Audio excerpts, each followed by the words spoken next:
Hashtag reunion. Here we are. It's like we've started 2021, finally. 2021 had such a horrible free 7-day trial. I I almost returned the year. But how have your Februarys been? My February's been good. It's finally starting to tempt us with spring here. I say finally, like it's not normally spring, but 70 yeah. degrees. It's been nice the last 2 days to have a break from the rain too. Yeah. And my sister had a kid this month. I became a godmother this month, although I've told them I would like to be a fairy godmother. I think they're going to honor that. Yeah, it's been a good month. Oh, I'm tired. Yeah, I'm sure. But congratulations to your family and extended non-biological family. That's so exciting. Absolutely. I'm really even more excited once I'll actually get to meet them. That's quite the glow. Yes, Jeremy. All of my seasonal affective problems are over. It's made a big difference. It's great. I feel like so much better this week. I return to my cave now, but it's very bright. You have an option to leave it now, which is nice. I mean, it's so funny to hear you talk about how, spring is creeping into North Carolina when the rest of the country is experiencing Snowmageddon Part 2.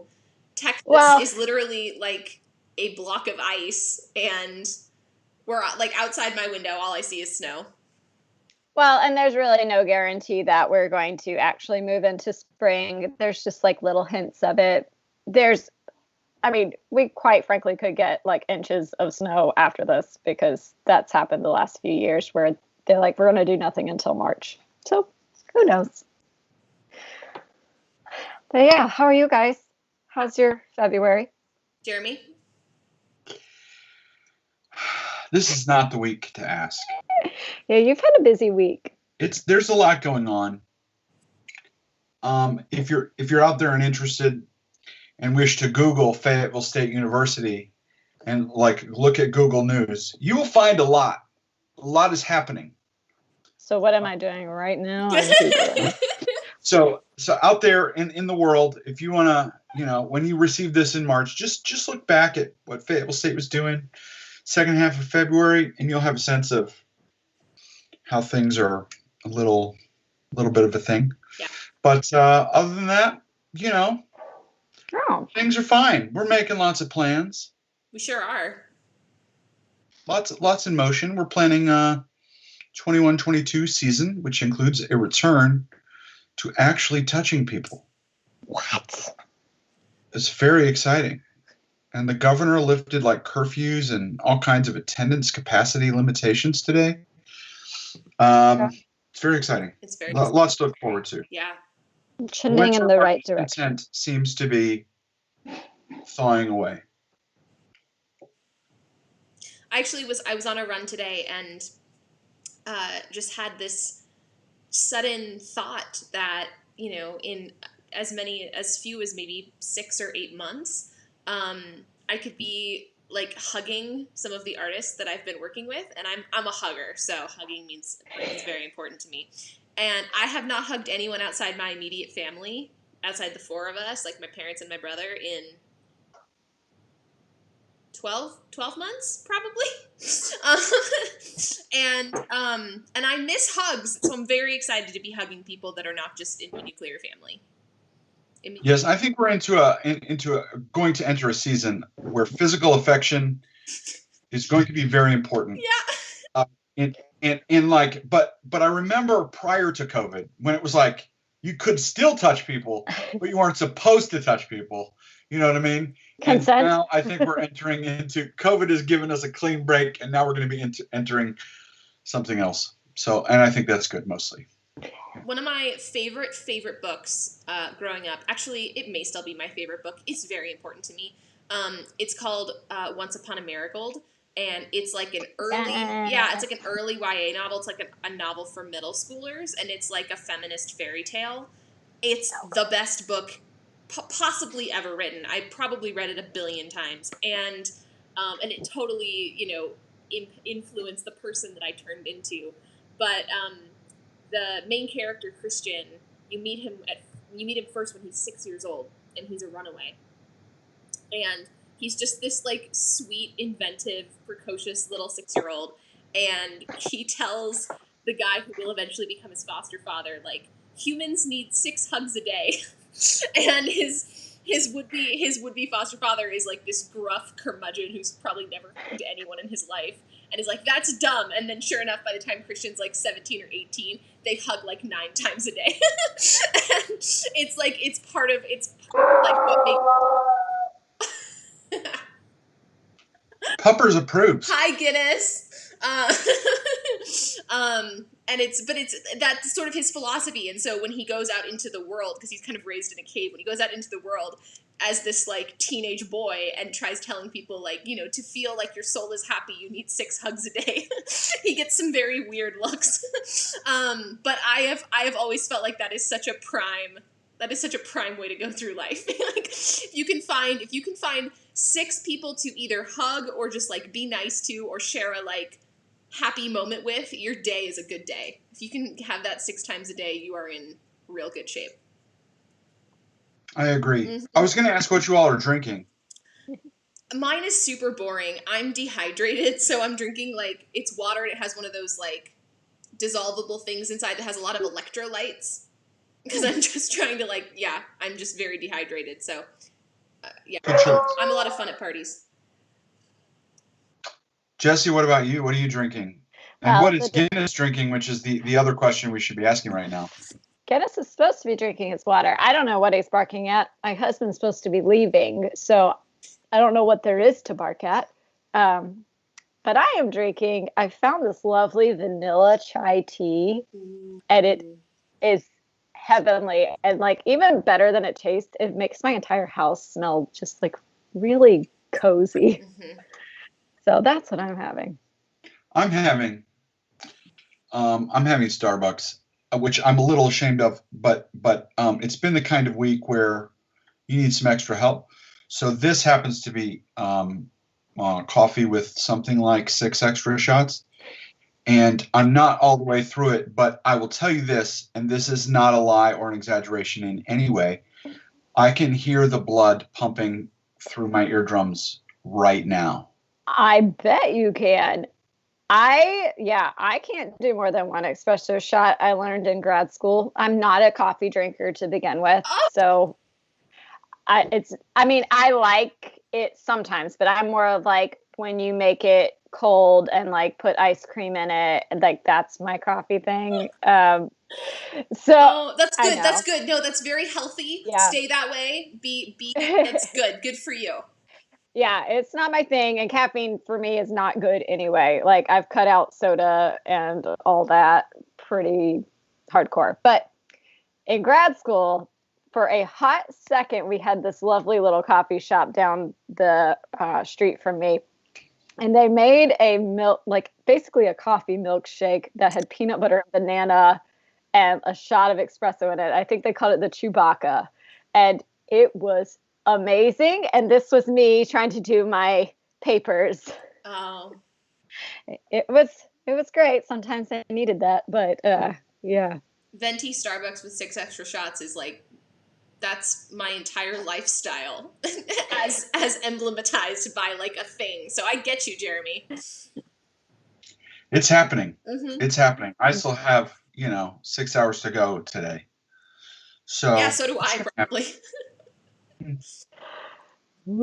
So even though we are at the end of February, we are recording this for March, which is, let's hear it for the girls, Women's History Month. And our amazing director of engagement, Ashanti Bennett, has given us some awesome questions to think about regarding women and Shakespeare. And there's sort of 2 prongs that I think we can go into here. There's the women of Shakespeare, so the wonderful female characters that he wrote for us, and which women did not play when he first wrote them, so we can talk about that. But then also the women making Shakespeare, the women who have made Shakespeare, not just as actors, but as directors and technicians and designers and stage managers throughout history, and also the women making Shakespeare today. And I know that Sweet Tea has a honey series in which there is a kind of exploration of classical theater, which can include Shakespeare, that is women-driven and women-centric. So you can talk about that. But I would just sort of love to start with, like, what is a female character for each of you from Shakespeare that is either really important to you or has been really formative, or one that you feel like you've learned something from?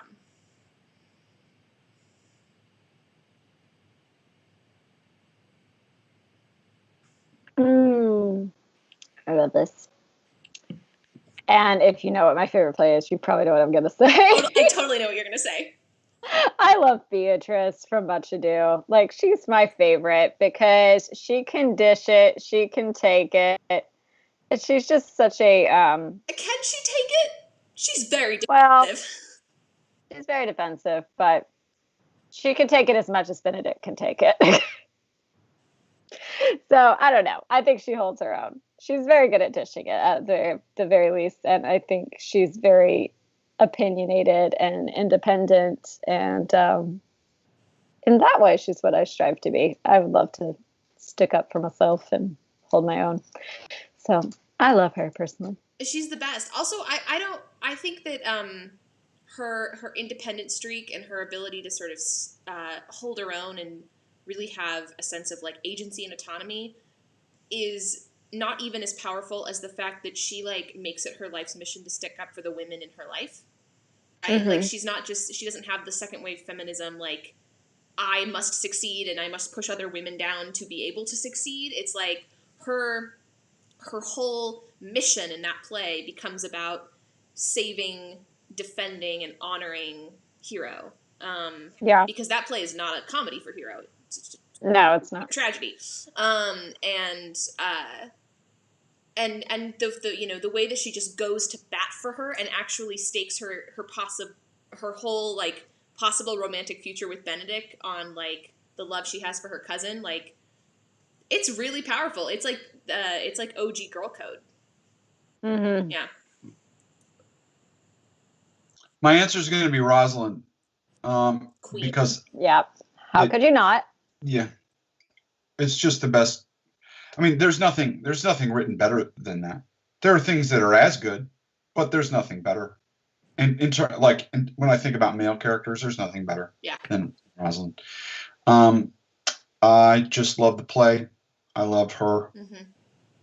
Mm-hmm. And I don't know. I just, like, see her as a complete human being. Yeah. Top to bottom. Yeah. I think she's someone who knows who she is, too. Yeah. She gets there. Yeah. She figures it out, which is something I think we all hope to achieve at some point. I like that I like that she takes charge and is, like, the actor manager of her own happiness. Mm-hmm. I think that if Rosalind was alive in our world today, she'd be a theater director. It's partly why I love her so much. Rosalind is one of those characters who was, like, I, like, needed Rosalind growing up. There were, like, two female characters that, like, really I, like, needed. She was one of them, and Emma Woodhouse from Jane Austen's Emma was the other, because they were women who did not apologize for taking charge and also had flaws. Like, were just full, complete humans with flaws who learned and grew. And I really, she's... Talk about a dream role. I would give any limb of my body to play Rosalind. I love her. So, completely agree with you there, Jeremy. Well, then I will look forward to a package with your right arm in it. I will, like, whenever Sweet Tea does As You next, I'm throwing my hat in the ring. I told someone once that I would direct that play every day for the rest of my life. It was me. You told me. Well, there you go. True. She's so great, and actually, similarly to Beatrice, has such an awesome relationship with Celia, right? Like, a female friendship and a female loyalty is at the center of or the heart of that play, and that's, I think, one of the many things that makes Roz and Beatrice that makes them continue to be so meaningful for women today. Because there is this sense of female solidarity that is intrinsic to who they are. Mine will also not be a surprise. Jeremy, do you want to guess? I was going to say a female Hal. That so funny you say that. I actually just played Hal. There was a digital play reading group. We did Henry IV Part 1 this past Saturday, and I read for Hal, and it was dream come true. Ron played Hotspur. It was so fun. No, So my actual guess though is the Princess of France. Yeah, that's my girl. Yep. Oft forgotten, but like the best. I hold her up against so many Shakespeare characters, and I treasure her. And I mean, actually, she's arguably more of a dream role than Rosalind, even though she probably, she doesn't have like the scope for an actor. She's just so important to me personally that I think I would be even more like eager to play her, or to play her right before Rosalind. But she's witty as heck. She has the most incredible girl squad, and her scenes with her ladies are some of the most delightful female-centric passages from early modern theater, I feel. She talk about holding her own.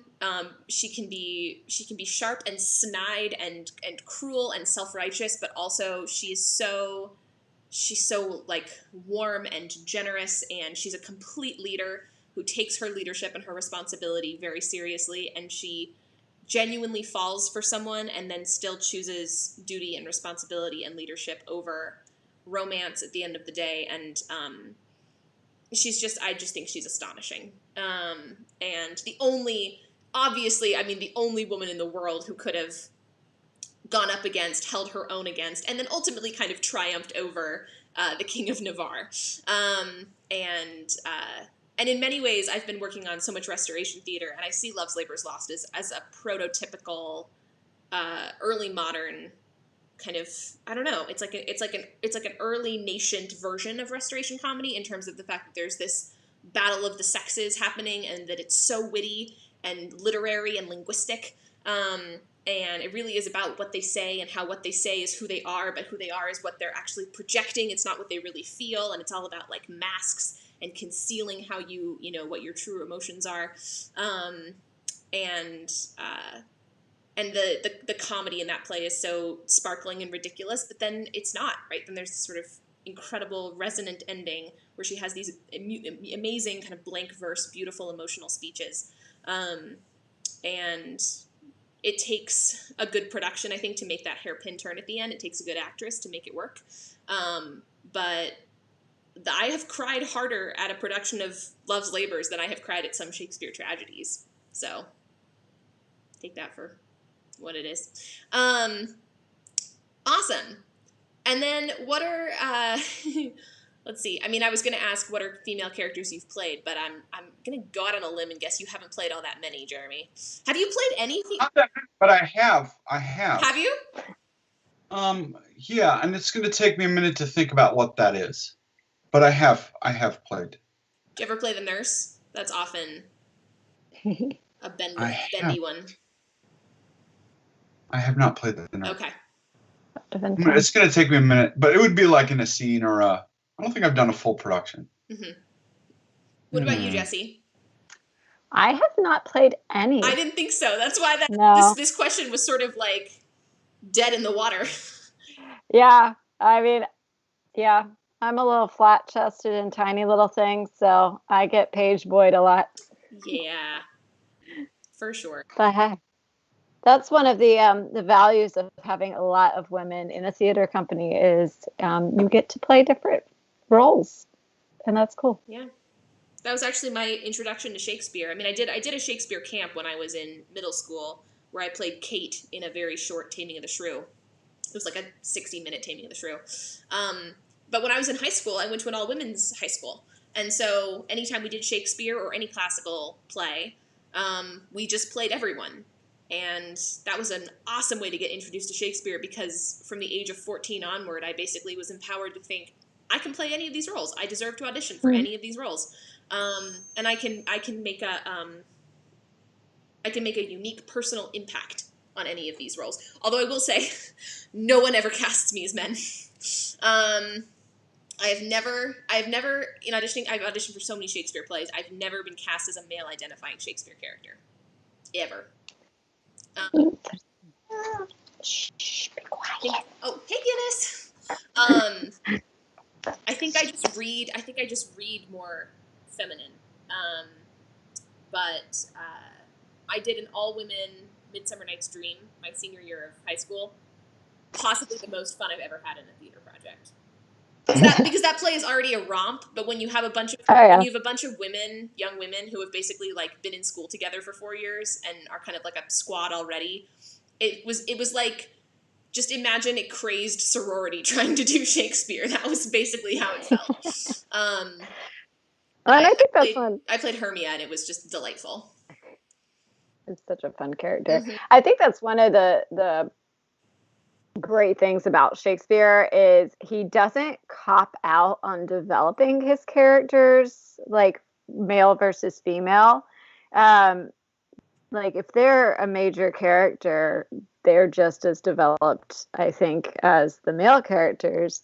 And that does lend itself better to gender swapping role playing. I mean, because originally these characters were all played by men. And I think it eliminates some of the stereotyping that might happen. And gives the actors just something really meaty to work with. Yeah. There are some Shakespeare plays, though, that I feel like are that there are some Shakespeare plays that I think are particularly primed for gender bendy cast stuff, and there are other plays where I'm like, leave it alone. And one of those is Measure for Measure. I've played Isabella, and I saw Josie Rourke's amazing production at the Donmar in 2018, I think, where Jack Loudon and Haley Atwell played Angelo and Isabella as per in the 17th century in Act 1 in a basically 75-minute cutting of Measure. And then there was an intermission, and then we came back from intermission. They did the exact same text again, set in 2018 with Isabella, or Isabel, as she was in that production for Scansion, Isabel as a judge and Angelo as a young recovering drug addict, whose brother was on death row, and it was awesome. But the fact that we actually got to see them each play both was part of what made it work. Like if they had just done the Act 2 version, where it was a woman abusing her power and taking advantage of a young man, I think that would have been a little bit tone deaf, considering we were just coming out of the Me Too movement. But because she showed both, right, both eras, and both actors played both roles, it did work. But that is one where, like, I don't know, I would need a whole lot of arm twisting to convince me to be part of an all women Measure for Measure.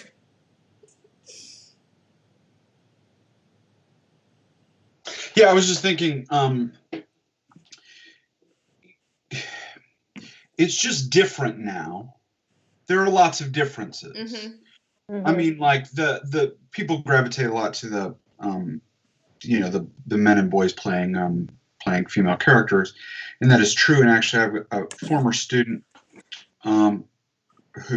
Jessica Shearmeister, who did a lot of work on that.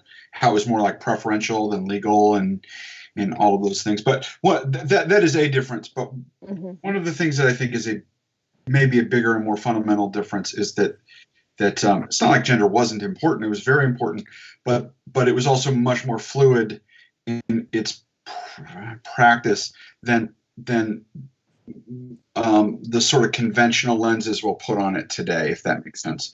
And so I do think the back and forth thing that Jessie pointed out is something that tends to work a lot more, or where there are characters that because I think of that gender fluidity that's sort of in your mind when you write this thing, it works, sort of bends both ways, can bend both ways. I think there are exceptions for sure. And I think there are plays where today it would be, if you bend it, you're making a statement. And sometimes that's a great thing to do, and sometimes it's like, So, I don't know. Mm-hmm. Stuff. I just said stuff.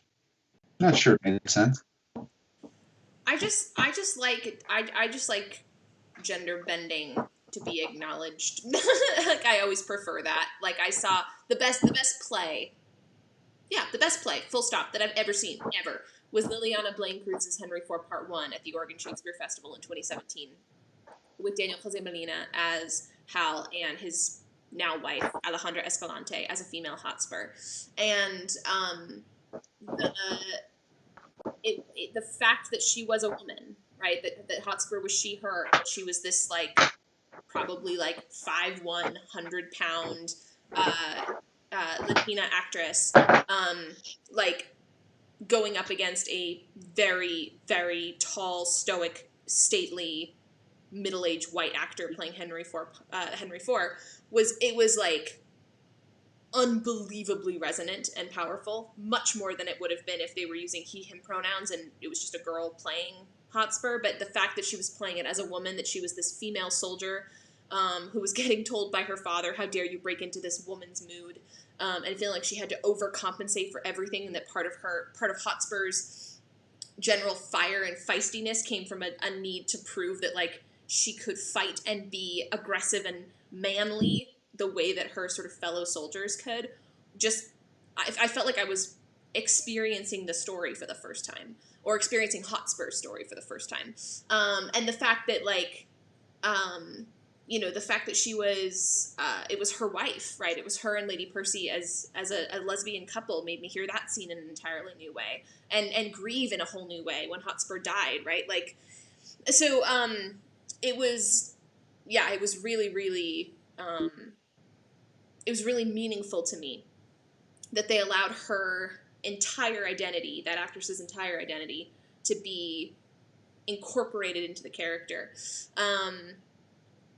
Because to me, it made me experience the story afresh, as opposed to sort of doing it without comment. But I agree with you, Jeremy, that there are sometimes when you just do it without comment and it also works. I would say that's tends to be what we do around here. I mean, we've done it with Prospero twice. We've done it with Gower. We've done it with Adolfo Pirelli. Mm-hmm.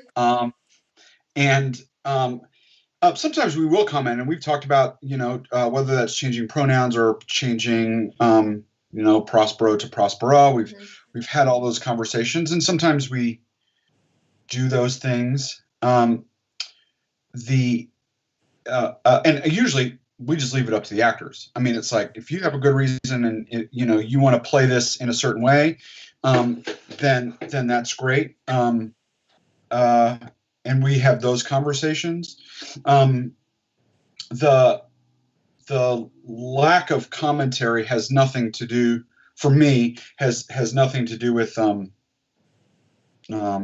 anything except that I prefer the audience to get to put their lens on things rather than have to put on my lens and then understand me in order to understand the thing or whoever that director is. But we've done it a lot. And I mean, like, part of that is to just move things forward to today. Shakespeare is our material, but so is an industry dominated largely by women. I mean, that's our market here in Fayetteville and Raleigh and in everywhere. That's the theater industry generally, is that it attracts more women. And there are lots of reasons for that, economic reasons and other reasons. Like, real jobs are taken up by men. I'm using air quotes if you're listening on the podcast, but real jobs are taken up by men, and women then have time. I'm using time in quotes, to have time, because none of this is actually true. Right. But it's like the operating assumption is, men go work in banks, women, raise the kids, and then have 7 hours every day to focus on their craft or whatever that is. And I'm speaking with tongue in cheek. I hope that is clear. But and there are a lot of other reasons too. But it's just interesting because our material is this new economic reality, and we're sticking it and fitting it and massaging plays that were built on an entirely different architecture, the opposite architecture in many regards. And one of those things gives. The text can give, or the practice can give, or a combination of both. And I always think that's really interesting. And one of the just as a tie to that, I mean, I think my attitude is, and I think it's reflected in Sweet Tea to some degree in our shows and in sort of how we operate, which is like, you cannot throw a rock and not hit a woman. That's partly the Honey series that we do, but it's also, the Honey series really is an admission that of this very thing I'm talking about. Like, our primary material is dude material, even though he does write beautiful women characters. That's like 3 roles a show, 4 if you're lucky. Yeah. And everything else is asking all of our women actors, artists, our material to like stretch themselves to fit into this other architecture where 3/4 of the roles in a play are not written with them in mind, right, on a really literal basis. Yeah. And so, sometimes it requires stretching the play, but also I think it requires stretching the company and its literary management to think about writers who are thinking about women, like, significantly when they're putting things in. And so that's why we're doing those things. And that's something we've definitely I've definitely encountered, just being in the middle of and also on the periphery of classical theater for most of my life. And it's part of why in the digital restoration series, like, I'm making a point that every other title we touch essentially was written by a woman. It was crucial for me to bring women's voices as writers into the conversation, as much as just looking at the female characters that were written, because they were written for female actors for the first time. And it is kind of astonishing, like, when we were working on Aphra Behn's The Rover. Right now we're working on Hannah Cooley's The Bell's Stratagem. We've done table reads, and we'll do more table reads by Mary Picks, Elizabeth Griffiths, Susanna Santlivre. And, what's kind of amazing about it is, like, whenever we're working on a play written by a woman from this era, the actors are like, oh, this is better. This, not necessarily better writing, although sometimes that too, but like, this is better in the way it looks at the world, and these are better women. These are better female characters, because there's an honesty and a truthfulness and authenticity and a centering of them that is sometimes lost even in the best restos that are written by men. So it's cool. Like, I love the Honey series for the reason of expanding the material and the people who are creating the material, and taking a look at the dramaturgy of how a piece of theater is constructed and who it's constructed for. Because I think taking it that next step, as opposed to just being like, well, we're just going to cast a lot of women in the show, for which women were sort of not centered as characters.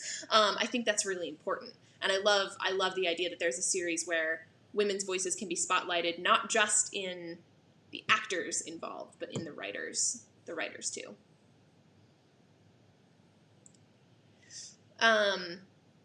What is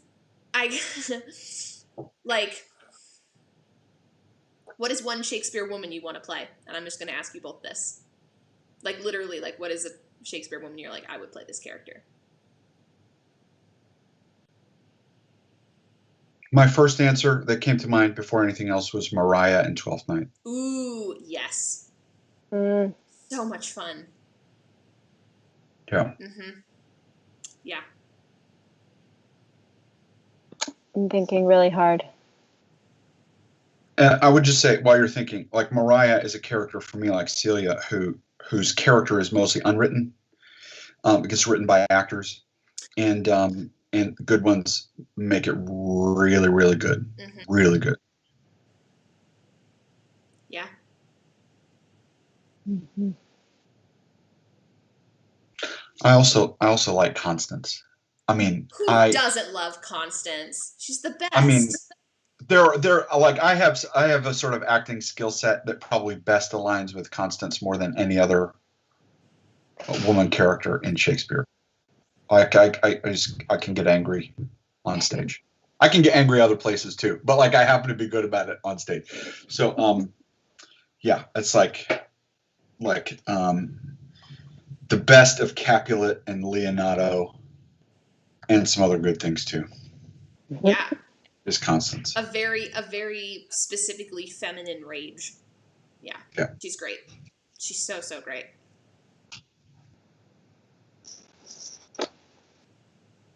I don't know. I think it would be really fun to play Lady M. Do I always agree with her? No, but it would be very different from me and very different from most characters I get to play. Because usually I play comedy. And I would love to do something like super dramatic. Yeah. I don't know. That would just be fun. I think Lady M is the hardest character to play. Oh, yeah. All of Shakespeare. I agree. Which is why I'll probably never get to play. I mean, I realize that's a very unoriginal thought because like lots of people have done it and have.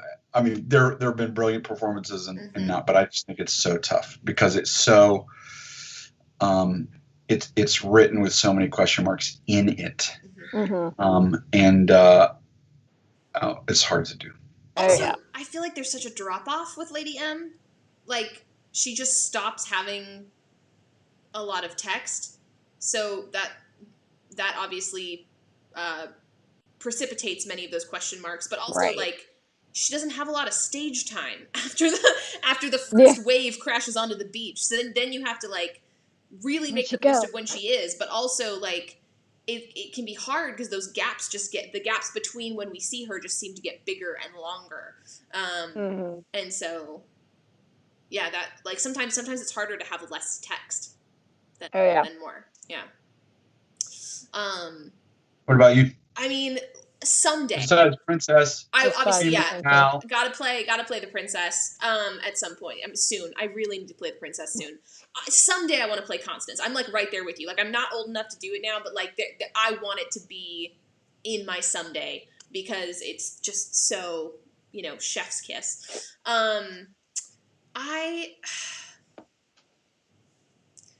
I'm thinking about, like, I just think that all the best women are in the comedies. And I don't think I'm alone in that. But honestly, like, there are very few kingdoms I wouldn't burn to the ground for Kate Percy. I love Lady Percy. So would play her, play her on a plane, on a train, would play her almost in almost any context. I would play Lady Percy. I think she and the Princess and Roz are probably the three Shakespeare women that are most important to me, and therefore sort of at the top of the list for the ones that I would really like to get my hands on. Her monologue in Henry IV Part 2 to her father-in-law, how dare you go fight now when you wouldn't fight for your son, is like, he wrote the Henry IVs right after writing King John, so I think he was just in a like kind of dirgy, women get angry and just yell at the men responsible for their heartache kind of mode.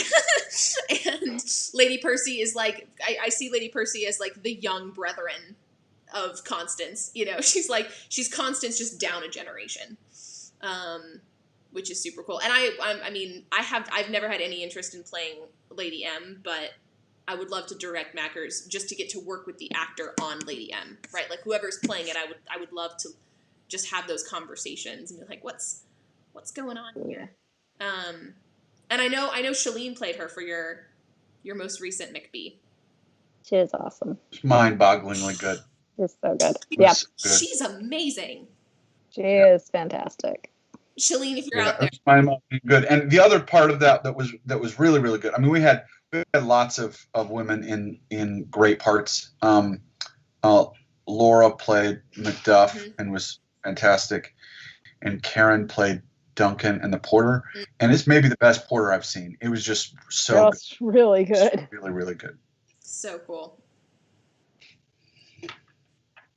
I think we did it. I think we did it. Yeah. Thank you both for meeting me. Absolutely, anytime. Between our crazy lives.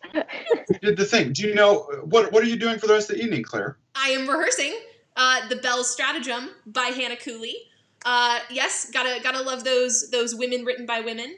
And we are performing. My students are very excited about that show because I've assigned the play, and they're excited about the show because then they don't exactly have to read it. You know what I mean?